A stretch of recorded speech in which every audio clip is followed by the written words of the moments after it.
This episode is brought to you by Prime Video. In the small town of Holland, Michigan, nothing is ever what it seems. Behind the tulip festivals and pretty houses lay dark secrets that threaten to tear a marriage apart. Nicole Kidman stars in this darkly twisted thriller about a wife and mother whose quest to uncover her husband's secrets may get her more than she bargained for. Holland, streaming on Prime Video March 27th. At T-Mobile, our critical mission is providing unparalleled 5G coverage for when connectivity is mission critical.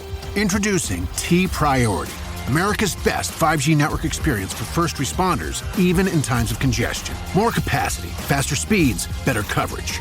T-Priority from T-Mobile, built for tomorrow's emergencies, ready today. Discover more at t-priority.com.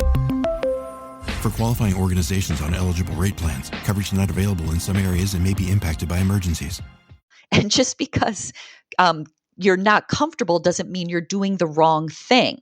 It just means it's messy. And sometimes you have to allow it to be that way until the pieces can be put back together in a better way. Because a lot of times when things fall apart, it's supposed to fall apart.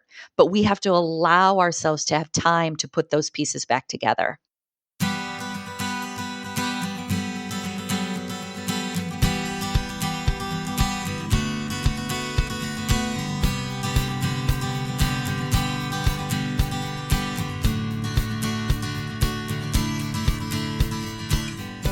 Welcome to Parent Footprint with Dr. Dan. I'm Dr. Dan. This show is about making the world a more loving, accepting, and compassionate place, one parent, one person, and one child at a time. The key to raising healthy and engaged kids is for us parents to seek the same in our own lives while striving to be the best versions of ourselves each day. No matter who you are or where you came from, with increased awareness, you can be purposeful about leaving a healthy footprint for your children, your family, and all those you care about while living your own life to the fullest. Today's show is Zen Parenting with our awesome guest, Cathy Adams. Oh my gosh, we are so aligned. I'm so excited to introduce Cathy. Cathy is a self-awareness educator focused on parenting and the personal empowerment of women and young girls. She's a licensed clinical social worker, certified parent coach, certified elementary school teacher, certified yoga teacher, and teaches in the sociology department at Dominican University. She is certified, people. She's the author of The Self-Aware Parent, The Self-Aware Parent 2, and Living What You Want Your Kids to Learn, The Power of Self-Aware Parenting, which won a Nautilus Award, National Indie Excellence Award, and an International Book Award. She has a very, very new book, which is amazing, called Zen Parenting, Caring for Ourselves and Our Children in an Unpredictable World. For 10 years, she and her husband, Todd, have hosted Zen Parenting Radio, a top 10 kids and family podcast on iTunes, and they're also the creators of the Zen Parenting Conference held in Chicago. Cathy's a sought-after parenting and female empowerment speaker, frequent radio guest, and her work has been featured in many magazines, Parent Magazine, Newsweek, The Wall Street Journal, Chicago Tribune, and so many more. She lives outside of Chicago with her husband and her 3 daughters. Cathy, welcome to the show. Thank you, Dr. Dan. I'm so excited to be here. And it's so funny, just listening to your intro, I'm like, we are so aligned. I've heard your intro so many times before, but I'm like, yes, I'm so glad we are together. Yes. And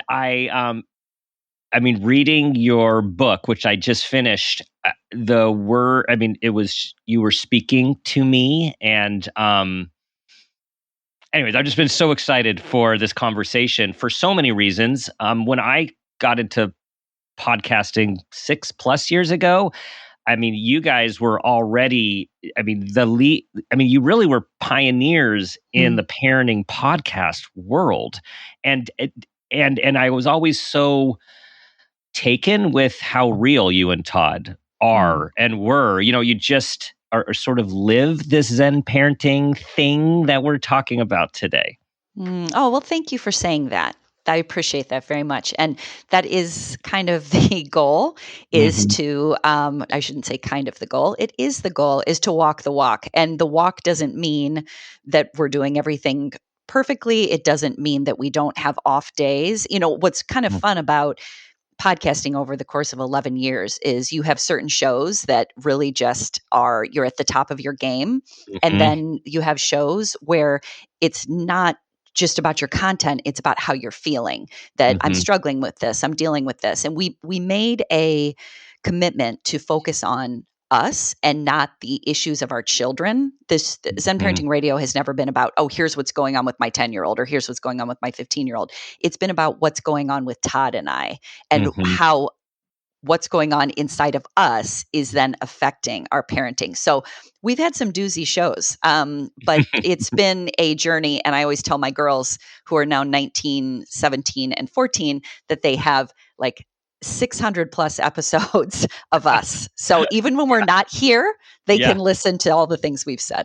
They can tune in and learn from your, I was going to say wisdom and also your humanity, because that's what you guys really espouse, and what your book espouses is about the joy and the challenge and the journey of being human. Yeah. Yeah, it is. And the acceptance of that rather than believing that it's some linear path to happiness.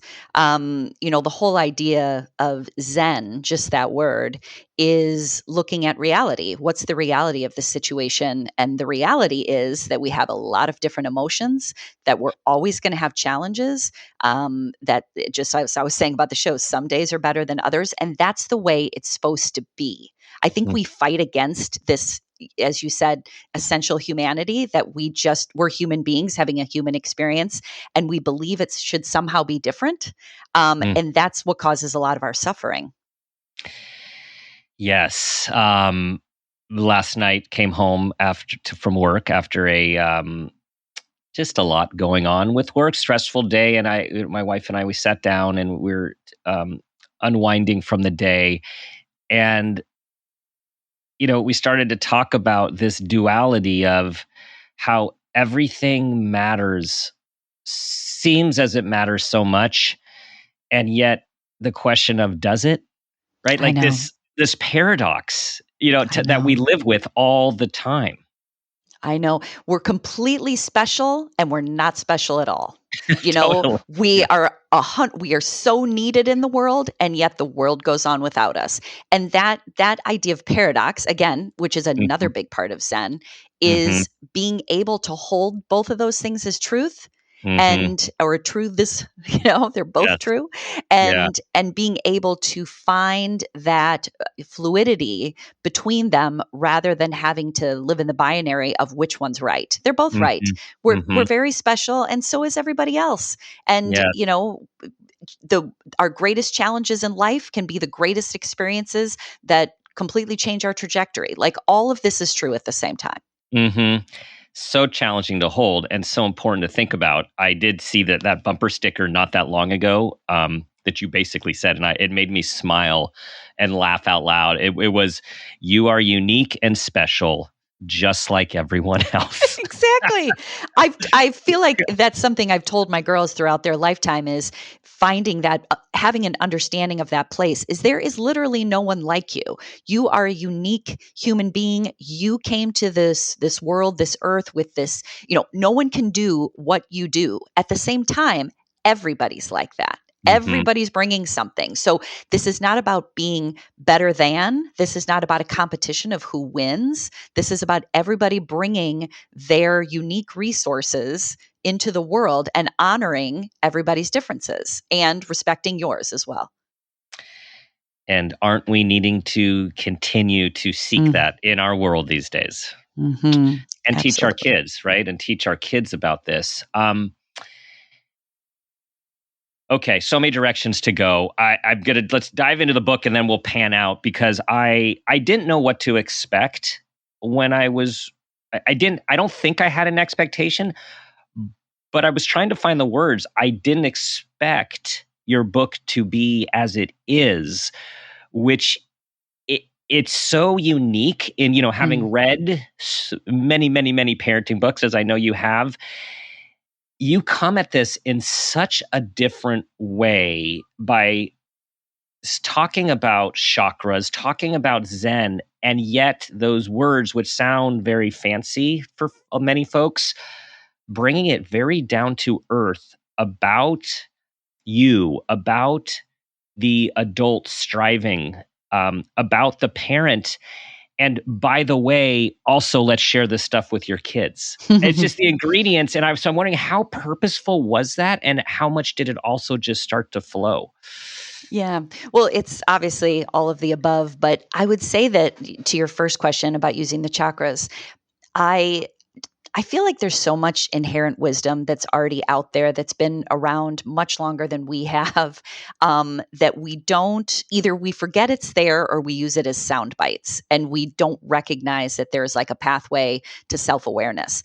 Chakras being one of them. I am not I'm a yoga teacher. I use chakras to understand myself. I use the language of chakras quite often, but I'm not like the person who writes books about chakras all the time. I just wanted to use it as a framework and as a structure to better understand ourselves, to use this already existing wisdom as a pathway to get to know ourselves and to not make it so esoteric. When we have so much information out there already that we don't know how to allow it to impact our lives. Like, for example, kind of like off of chakras for a second, I think about, I work at a university and I know a lot of academics, and there's so much research that's been done that is so amazing and interesting, and it gets put on a shelf because it becomes too difficult to figure out how to like propose it to the greater community. It's like hard to access the vital components. So it just gets put on a shelf. And I sometimes feel like it's just the same as like understanding chakras, that we just kind of make it something that other people understand or that other people do or other people utilize. And I wanted to make it more accessible, not necessarily be the go-to. Like, there's plenty of books out there about chakras, but say, here's some concepts, here's some ideas, here's a gateway so you can better get to know yourself. So that's kind of why I wanted to use it as a scaffolding. And then to your point, it flows. You start, like, I actually did the chakra part of the book first, where I kind of went through, here's all of the aspects that make us human. Here's what helps us understand ourselves, our history, and what we want to teach. And like you said, I love it. And by the way, share this with your children along the way. The beginning of the book, the introduction, about talking about dignity and talking about sex education and talking about race and inequality and all of those things, those I actually did after, because I realized if you're really going to understand yourself, truly your history and what you believe and why you teach or do what you do, you have to wrestle with these things. You have to wrestle with, what are your thoughts about these things? What have you learned? What have you been taught? What are your deepest beliefs? Because those are going to come up.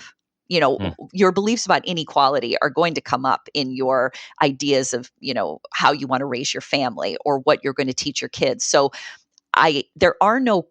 it's not like you need to answer all the questions immediately, but like I said, you have to wrestle with these ideas. It can be really messy, and it's ongoing, but it's going to come up in your family. It's going to be something your children are going to ask about. It's going to come up in the news.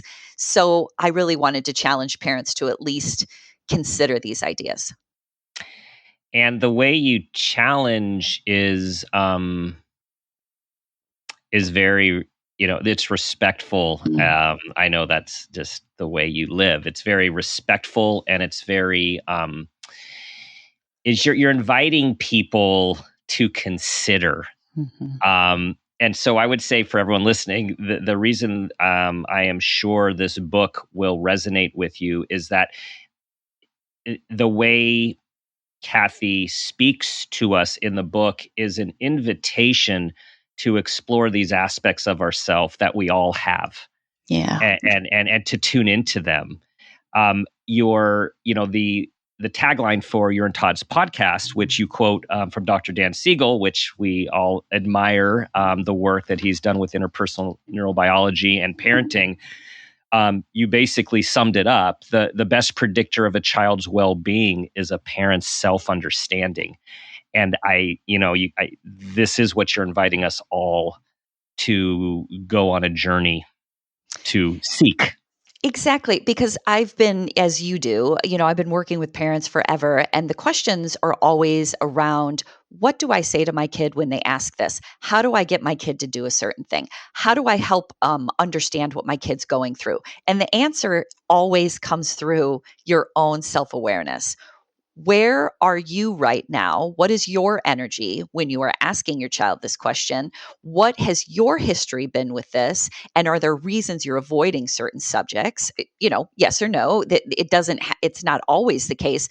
But this process of recognizing where you are when you're engaging with your kids, and why you are concerned about certain things and not concerned about other things. We're such a mystery. We talk about being unique as parents. I have 3 daughters. They are all Todd and my daughters. They grew up in the same home. They all went to the similar schools, the same schools in this area. And they're very different people. So my experiences with them, what is wonderful or concerning about one child is different than another, and I have to pay attention to what's going on in me so I can show up for that child rather than try to impose some kind of the same kind of parental expectation on every single one of them. There could be similar boundaries and similar structures and similar rules. I'm not saying that we can't have that as a framework, but then when I'm with each kid, what do they need? And what can I offer and also pay attention to when I am interacting with that kid? And it sounds like a lot of work, right? Yeah. Like, it sounds like this is a lot of stuff to think about when we're in a situation. And you being a highly sensitive person, me resonating with that, being a highly sensitive person, there's a lot of energy transfer in a situation. Particularly, we have 3 kids as well. First of all, between the 3 different people, that what we get triggered of our own stuff, like, there's a lot that goes on in an exchange. And to process this in real time, how do you go about doing that? How have you learned to cultivate that? Yeah. A lot of the processing is after the conversation is over. Oftentimes when I'm in the midst of the conversation, I think that the tool that I use most is, and I'm going to use the term mindfulness, but I'm not meaning it. Again, I want these words to be more accessible than they often are. All I mean is recognizing what's happening right now. So mindfulness is about paying attention to the moment, being in the present, just noticing. So recognizing what I'm saying, recognizing maybe that I haven't stopped talking at my child for 5 minutes and saying, okay, I'm going to take a breath and I'm going to stop for a second. I say that to my girls all the time. I'll be like, I'm going to stop for a second. Now let me know, to pay attention to what we're doing. And then sometimes when we're done with that conversation, that's when Todd and I, or maybe even by myself or with friends, will really think through, like, was what I offered helpful? Did it actually connect us in that moment, or were they frustrated with me? Was I sharing my fears? Here's the best predictor of a child's well-being as a parent's self-awareness or self-understanding was I really kind of putting all my fears and history and concern on my kid? Or was I actually being a listener and being curious about what they were saying to me and staying present with them? So again, a lot of the processing happens later, but when I'm with them, just being able to take a breath, and again, it doesn't have to be a yogic breath, just okay, I'm going to stop for a second. Okay, having another thing that I bring a lot, Dr. Dan, is humor. Humor is so important with Todd and I and with my girls. It's not about humor at their expense. I'm not making fun of them. That's not it. But having some lightness in the conversation, where I'm like, okay, hold on, I've been talking for 10 minutes. So now it's your turn. Here we go. Like, I try and bring my personality or my sense of self to a conversation too. And to your point, I know all this can sound difficult as if we're constantly working on something, but really being present allows us to have an authentic and genuine conversation with our kids where we are Hmm. not bringing in a lot of history. We aren't bringing in a lot of fears. We are just showing up as we are in that moment, being curious about what they're telling us. But Hmm. it's a practice of It is. trusting Yep. that you don't have to bring a whole system with you every time you talk to your kids. Like just being present with them, the connection that you create changes everything going forward. Totally. And that's, I was thinking as you're talking about, it is a practice. It is like a practice, and it takes practice to be present in our own lives, and particularly to be present in with our kids, especially as they get older and life gets more complicated and the content might be more complicated, and there's so much noise that we inherently bring from our own lives, our own fears, our own experiences. And that's going to happen, right? No matter what. It's how to be aware of that so we can maybe put them aside or just observe them while we are focusing on our child. And as you write so eloquently about, just the power of listening, right? Mm-hmm. Like, just if we could just stop and listen and put all of our other stuff on a shelf and be present. Yeah, I think that there's some memo that we get that we think parenting is about lecturing, that we Hmm. need to like constantly be imposing information on our kids, when really we need to rip that memo up and recognize that parenting is really about being present for another human being, and that they are going to this can sound really like um again, this can sound esoteric too, but they come into the world as they are, and our job as parents is to help them grow up to be who they are. And what I mean by that is we are not creating them from the Hmm. beginning. We're not like we may be offering information, education, value system, but they are who they are, and our Hmm. ability to help them be fully themselves, they're, in alignment with themselves, in their integrity, feeling like they trust who they are. That's our job as parents. So it's not about imposing a bunch of our history on them and saying do this and take this step and do this. It's listening to where they feel themselves going. This is what feels right to me, this is what I'd like to do. I remember starting this when my kids were really little. And again, it can be harder when they're little because there's this feeling of that they are so dependent on us. But even small things like telling our young children to choose what feels good for them to wear. What do you want to wear? What feels good for you? Yeah, totally. Which, and again, parents can, I'm not saying that we tell our kid to choose every single thing, but maybe here's 3 cups. Which one do you want to Right. use? Giving them that sense of they can trust their internal dialogue. They can trust the Mhm. feelings that they have, sets the stage for them trusting themselves as they go forward. And again, when they were little, that was a practice too. Like, how does this work? Sometimes it doesn't work. Sometimes they just need help going to bed and I need to help with that rather than giving Right. them choices. So there's a Mhm. lot of fluidity in here too. But Mhm. I overall, our goal is to help our kids become who they are. And that necessitates more listening than talking. Mhm. So I love what I would always refer to as the Pippi Longstocking outfits that the kids would come up with. Right. For those who remember Pippi Longstocking, I mean, she was so vibrant, but it was just like, I love how little kids love feeling good in clothes that maybe wouldn't be picked for them by their parents because they don't quite go together. But it's such an amazing expression of self. So I'm really Mhm. glad you said that. Um, Also, parenting, this lecturing, disciplining. So parent at some point became a verb, Mhm. right? Like when you look at the literature, like 70s, all of a sudden it became a position, like an expanded role, and then a lot of doing.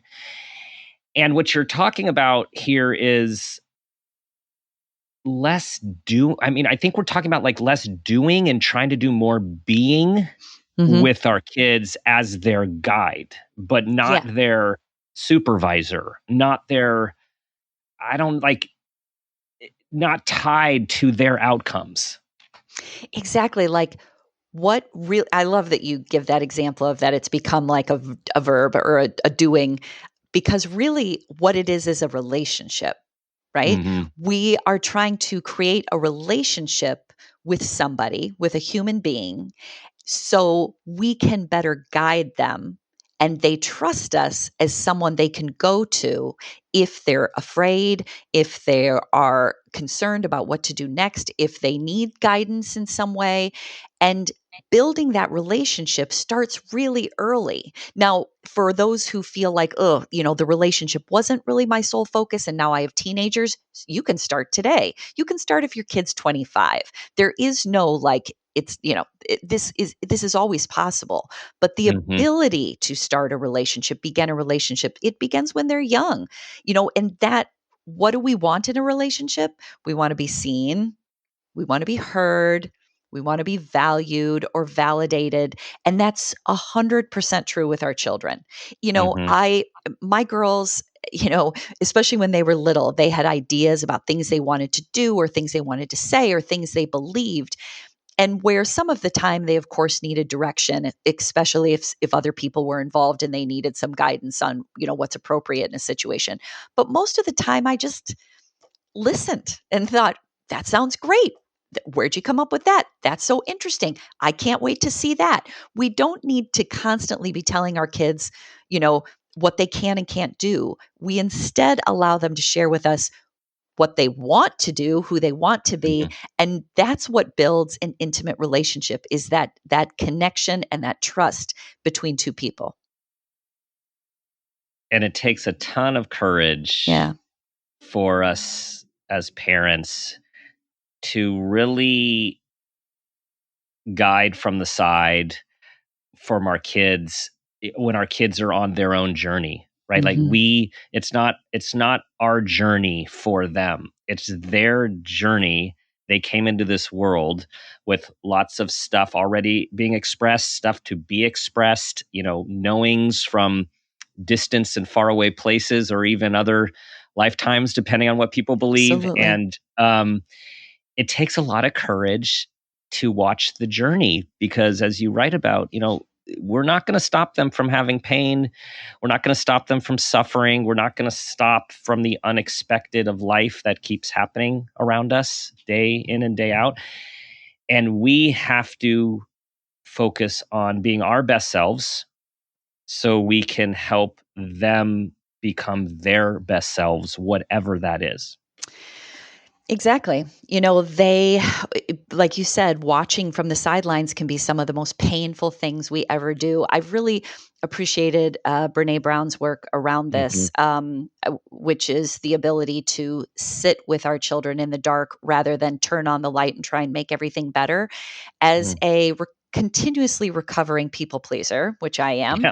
Yeah. I really always want my kids to feel good. And because I can use humor and I am typically in a pretty good space or a good mood, and I say typically, not all the time, but I feel as if I have the power to, I'm going to put in air quotes, cheer them up. But what I've Mm-hmm. learned is that is not that helpful all the time. That while there can be times that we can support our kids in getting through something in the moment, a lot of the time it's just recognizing that they are sad and that that's okay, and that you'll be with them while they're sad, that they are afraid, and that you don't need to talk them out of being afraid. You just understand why they're afraid. You can relate to their experience and sit with them through it. That's kind of the language I always think about. Is one of the things Mm-hmm. I share in my book, Dr. Dan, is how the way I envision children, it's like they're walking on a balance beam.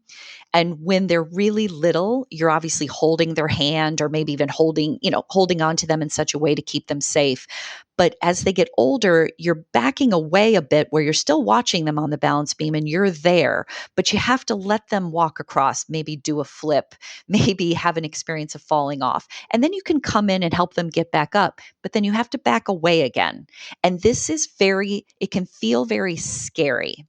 And again, raising three daughters who are now teenagers, we've been through a lot of things and it's never comfortable. But I think Mm-hmm. that's something we need to address as well, that parenting is not always comfortable. And just because Right. you're not comfortable doesn't mean you're doing the wrong thing. It just means it's messy. And sometimes you have to allow it to be that way until the pieces can be put back together in a better way. Because a lot of times Yeah. when things fall apart, it's supposed to Yeah. fall apart, but we have to Yeah. allow ourselves to have time to put those pieces back together. Hmm. You just quoted one of your favorite book titles, When Things Fall Apart. You got it. Yeah. Yeah. Parenting, everyone, as you know, is often, it's often difficult. And I think as we've gotten older, my wife and I, and our kids older now, between 18 and 22, I find us really relishing in the moments when it's just, wow, like this is a great moment. Like this is really a great moment, like really appreciating the moments when it's people are jiving, people are connected, there's some personal or family victories, because at any moment life's going to happen again. And it's Exactly. just a part of it trying to learning to accept this ride. I actually got back to one of our mutual friends, Debbie Reber, a long time ago. She told me about this journal called the 5-Minute Journal.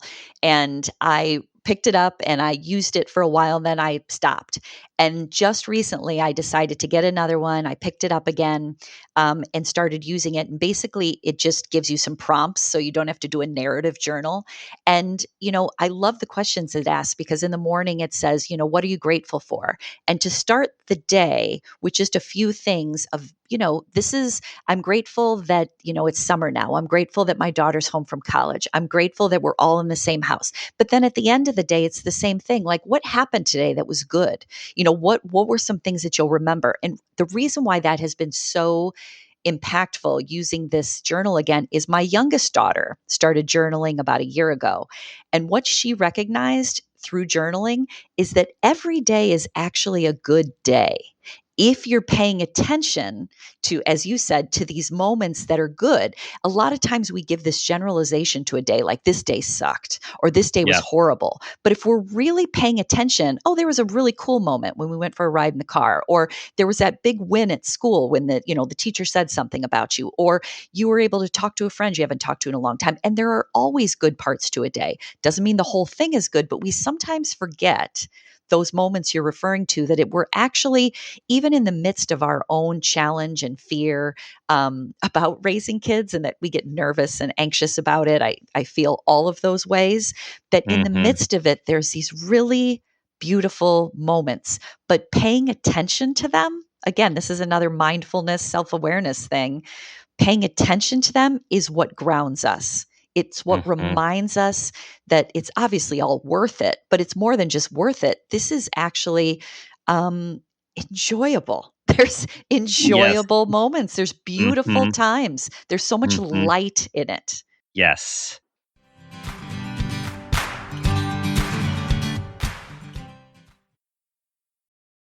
This episode is brought to you by Progressive Commercial Insurance. Business owners, meet Progressive Insurance. They make it easy to get discounts on commercial auto insurance and find coverages to grow with your business. Quote in as little as 6 minutes at progressivecommercial.com. Progressive Casualty Insurance Company. Coverage provided and serviced by affiliated and third-party insurers. Discounts and coverage selections not available in all states or situations.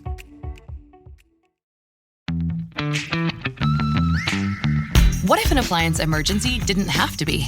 If your appliances suddenly decided they were done, don't stress. Best Buy has you covered with a wide variety of major appliances from trusted brands, in stock and available now. So you don't have to worry about laundry piling up, refilling the fridge, or that big dinner party you're hosting. Because Best Buy has the knowledge and expertise to get you the right appliance for your home. Learn more at bestbuy.com. Best Buy. Imagine that. This episode is brought to you by Enterprise Mobility. From fleet management to flexible truck rentals to technology solutions, Enterprise Mobility helps businesses find the right mobility solutions so they can find new opportunities. Because if your business is on the road, they want to make sure it's on the road to success. Enterprise Mobility, moving you moves the world.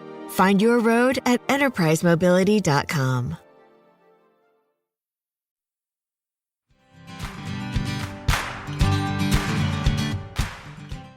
you wrote, you are there to guide and inform, to build connection and offer input. And you also need to let go, trusting that they will find their own way. Yeah. Yeah. And talk about something that takes practice. Like, it's so scary the first couple times. It could be just when you're letting them, when they start to walk by themselves, or when they go to the bus by themselves, or when they start driving. Oh my God, the driving.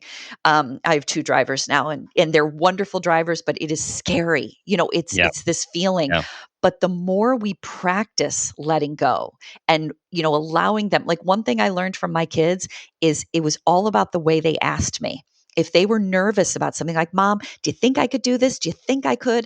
Part of me was like, I don't know if they think they're ready. But if they came and said, hey, I'm walking to the park with so and so, and then we're going to go eat, and then I'll be home in 2 hours, I was like, oh, there's a confidence there. Go do it. They were telling me I'm ready. So that letting go and allowing them to have experiences can be some of the scariest parts of parenting and some of the most rewarding. Yes. You spoke about being a pleaser in recovery, and I always talk about being a perfectionist in recovery. And I know those things often can go hand in hand. You wrote about wabi sabi. Is that pronounced right? Yep, wabi sabi. That gave me so much calm and peace. So you guys, wabi sabi, it talks about the 3 qualities of life. And you wrote, everything is impermanent, imperfect, and incomplete. And it embraces the understanding that nothing is finished, nothing is perfect, and life rarely works out the way we had planned. Man, it was like, that was just a cool breeze of like just a breath of fresh air to, if we can really embrace that way of being imperfect, unfinished, uncertain. And that's the game. Yep. I'm just like you. Understanding that was such a relief to me. Talk about toning down my perfectionistic tendencies that I had, or the belief that I wasn't doing it well enough, or that there was something I was missing to make things be more streamlined or easier. And then realizing that it's never supposed to be that way. And we kind of all know that inside, but the culture we live in tells us all we need is this one more thing, or this one more book, or this one more experience, and we're going to have it all together, or this one more job, or whatever it may be. And the truth is, it's never like that. And that the beauty often comes from the parts that don't work out. That's where not only the learning comes, but that's also where we have experiences we never could have predicted, that we never could have written, that we never would have even, that's where our dreams surpass anything we could have, could have ever envisioned. And there's such to me, like a sense of, okay, I can do that. The wabi sabi idea, like, I can do that, because if I can practice showing up for what is, and be and have gratitude for what's happening in front of me, and have compassion for myself and other people, and just kind of go along like that, rather than believe there's some goal I need to reach, and that if I don't reach that, I've failed. I can do the wabi sabi thing. And I can also accept my humanity in that things can be painful, that things are challenging, but that's exactly how it's supposed to be. And that acceptance is refreshing. And like you said, it's a relief. And the idea of impermanence, another connection that I felt with you is the acceptance of death. And how important that is. I, for years growing up, had such an intense fear of death, and that I couldn't explain it. And, it would come at the quiet times of night. And I mean, it was something I just kept to myself. I thought about it a lot, and I read a lot. And this is what you also made me think about. I read about, the Tibetan book of death and dying. I read all these existential novels trying to find what is this thing? And these amazing existential novels would just end. And I'd be like, wait, what? and it's like, but that's life, right? It just, there isn't often a crescendo. There isn't this there. It's right here, right now. But I tell us about what you think about the acceptance of death and how it enhances life. You just said it right there. Understanding and accepting death is how we are able to live. Because if we don't realize that this is just like, I have a lot of different language for this, we can call it, this is our earth walk, this is our time on earth, and we're here to appreciate it. This is, as everybody says, this is not a dress rehearsal. This is life happening right now. If we have an understanding that this will end, then we take the risks. We say the things we need to say. We focus on the relationships we want to have be priority. We actually live. I mean, with a capital L. We often forget, we forget. It's not that we forget death. We know death is there, but we try not to pay attention to it, thinking that, making sure we get our next, our next scheduled work call done is the end all be all, when really that's just kind of a small piece of that day.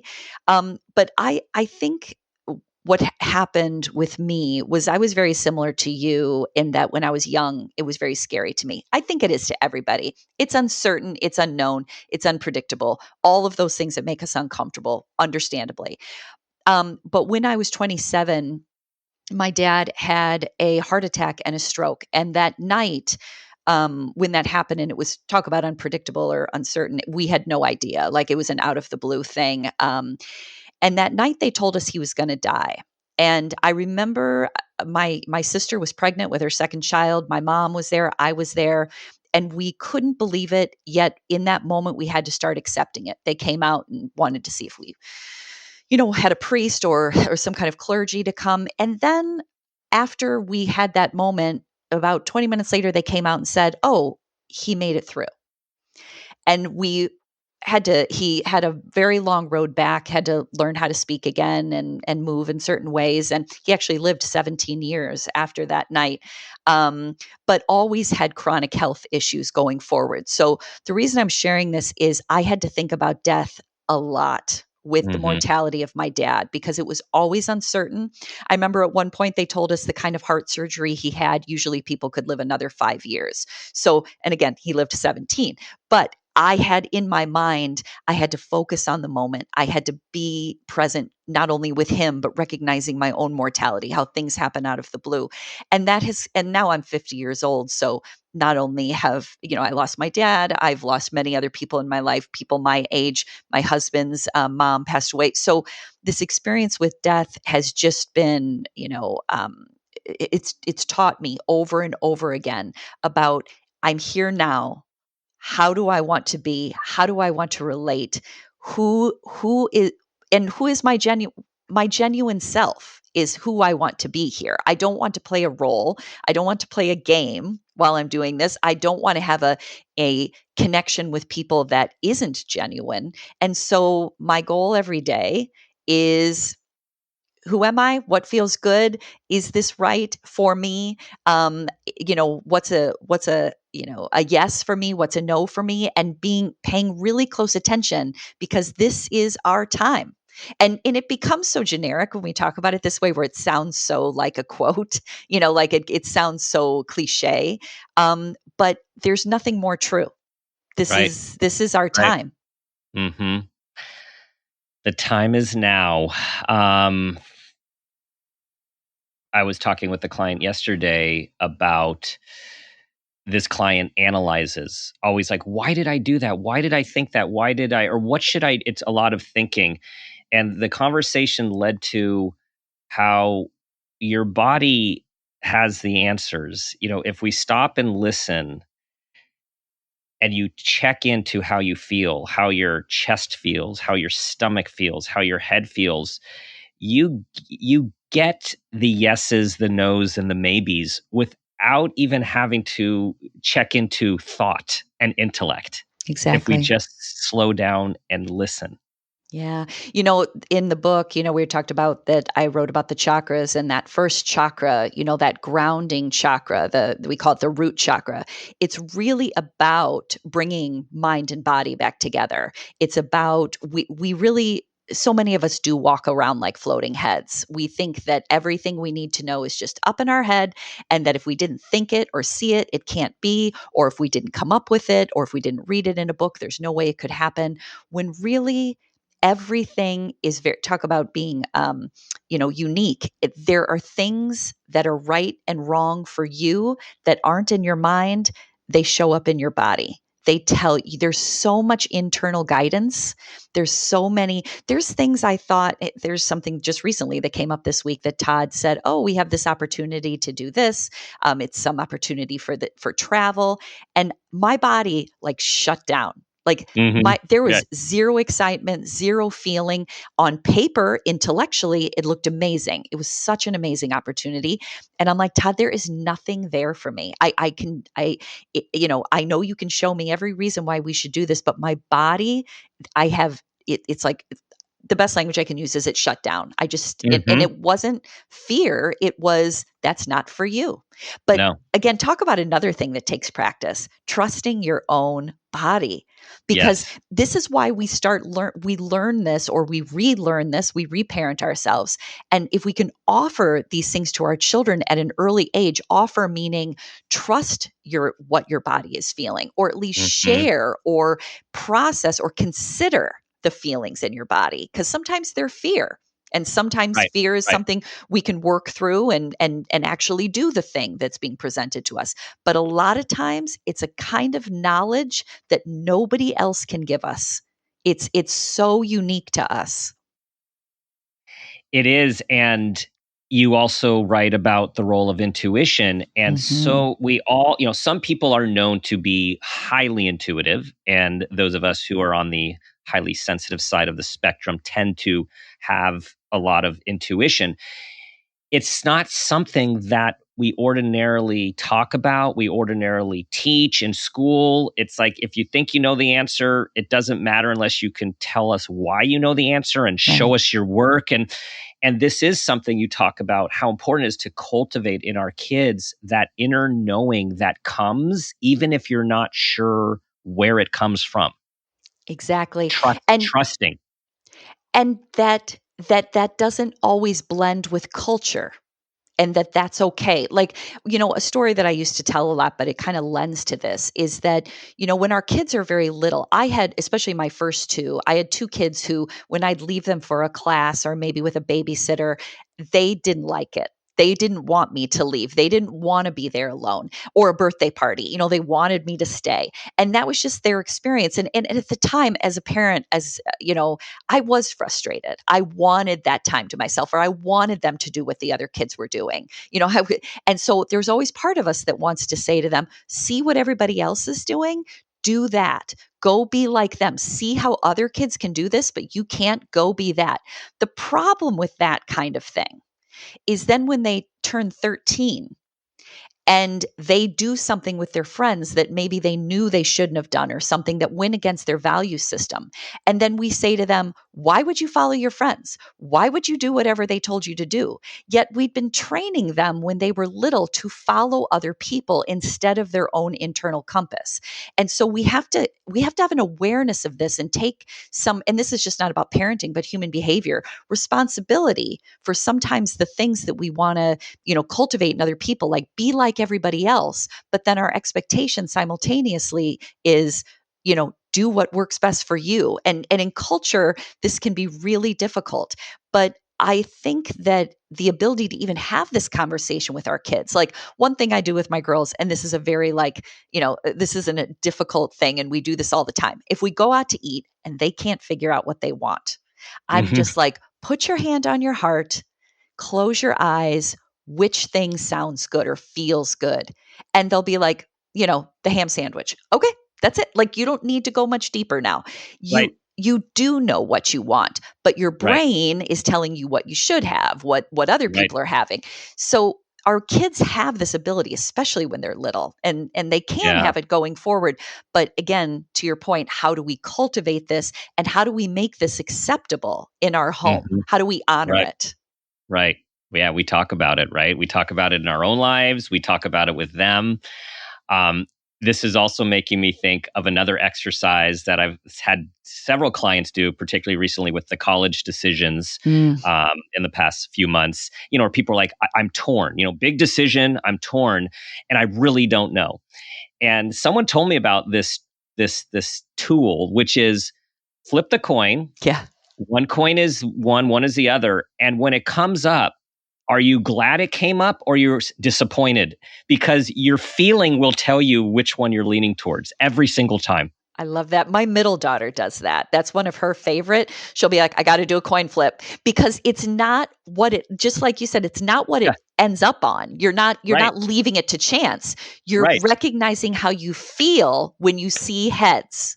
Yes. Are you relieved or are you like, oh, shoot, there's your answer. So yeah, it's a great technique. Love that. What was your hope in writing this book for your readers when you started this? And has it changed now that it's out? Oh, it's a great question. My hope was, I've been a therapist for 20 years. I've been doing this podcast for 11 years. How do I bring together a lot of different ideas and a lot of different concepts and some research and some pop culture all into one place and not make it feel overwhelming? That was my goal. Like that was, if I was to lay out an intention, I wanted to offer something to people who listen to the podcast, my own clients, anybody who is like, okay, I hear all these things you say, but how do I put this all together? That was my goal. What I realized as I was writing it and when I was done, I realized the greatest compliment that I got, and you gave it to me too. You didn't use this word, but that it was written in a compassionate way. Because you said at the beginning, like, it's written in a way that it's just consider these things. Mm-hmm. And that made me talk about body awareness. That's the word that really lit me up when someone be like, oh, this is really compassionate. I'm getting goosebumps now, just even when I say it, because that's really that's what I think changes the world, is if you recognize, we talk about self-compassion, which is a real research thing, Kristen Neff's research, being mindful, being a friend to yourself and recognizing the common humanity of things. That practice of self-compassion and then offering compassion to other people, that changes how we relate to each other. That changes conversation. That changes how we listen. That changes how we see the world. So, I didn't have that word handy when I was writing it, but that's my hope, is that when I hear that word, I hope that people read the book and think, yeah, I can be compassionate toward myself and others, and I see how that makes a difference. Yes, and that's exactly was my experience. It will be everyone else's experience when you read it. You also, the other word I think about is dignity. It's something you start the book with, talking about the importance of dignity and treating humans with dignity, and all humans deserve dignity. And that's the voice that you write and speak with. Oh, well, thank you. Well, and I always consider that, that is my human voice, my voice of humanity, but very much my social work voice. Is I'm a clinical social worker. That's my training. Everything is about dignity, the human rights and dignity, and being able to, respect, honor relationship, honor connection. Like that is, not only is that my belief system, just, how I came into the world, but also so much of my training is we take care of each other. That's how we get through. And believing that we're all in this doing things by ourselves and we aren't being impacted by others is such a misunderstanding. We are always impacted by other people, and other people are who help us get through things. That's how we heal, is through relationship. Yes. Yes. Cathy, thank you so much for this conversation. So much more to talk about, which I hope we have an opportunity to do again. Just so grateful for your work, your over decade, your and Todd's decade on the podcast, and all the people you're touching with your work and your latest book. Oh, thank you, Dr. Dan. I'm so happy I got to be here. And I know we will talk again because I think you're going to be on my podcast coming up There's soon. a rumor. I'm excited. Yes. Yeah. Looking forward to that. Yes. Tell everyone where they can find the podcast, if there's another conference in the works as we're coming out of, all this, the book, everything that's coming up. I will.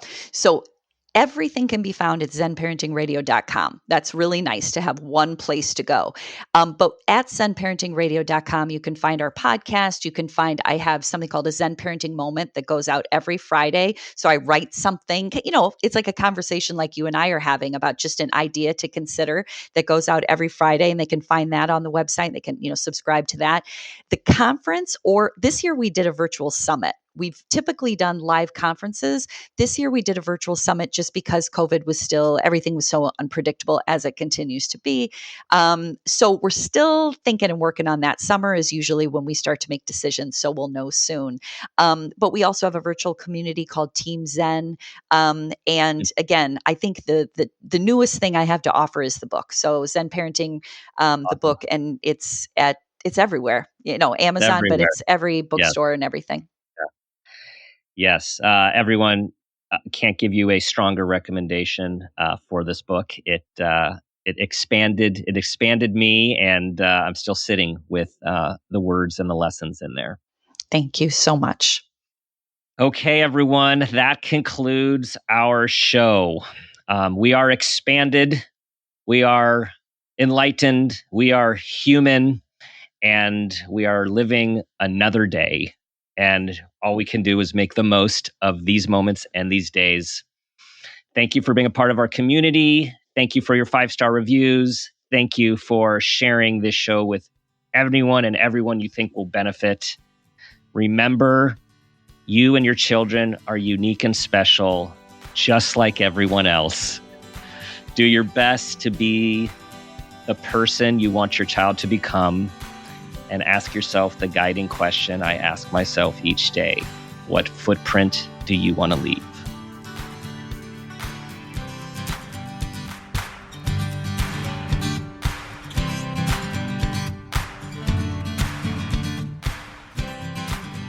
This has been a Peters and Rossi production. Parent Footprint with Dr. Dan is produced by Laura Rossi. Our engineer is Phil Rossi. Theme music is Strummerman, composed and performed by Pro Tunes. Artwork is by Garrett Ross. Follow us on Instagram and Facebook at Parent Footprint Podcast and on Twitter at Dr. Dan Peters. For more information, go to exactlyrightmedia.com.